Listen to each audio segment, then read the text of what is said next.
اعوذ باللہ من الشیطان الرجیم بسم اللہ الرحمن الرحیم سورہ فرقان کی چند آیتیں پڑھ رہا ہوں۔ اصحاب الجنت یومئذ خیر مستقرا واحسن مقیلا، البتہ اس دن جنتیوں کا ٹھکانہ بہتر ہوگا اور خوابگاہ بھی عمدہ ہوگی۔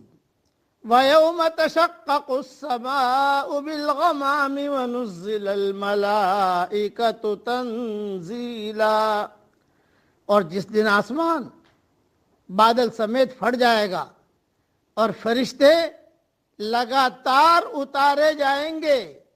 الملک یومئذ الحق للرحمن، اس دن صحیح طور پر ملک صرف رحمان کا ہی ہوگا۔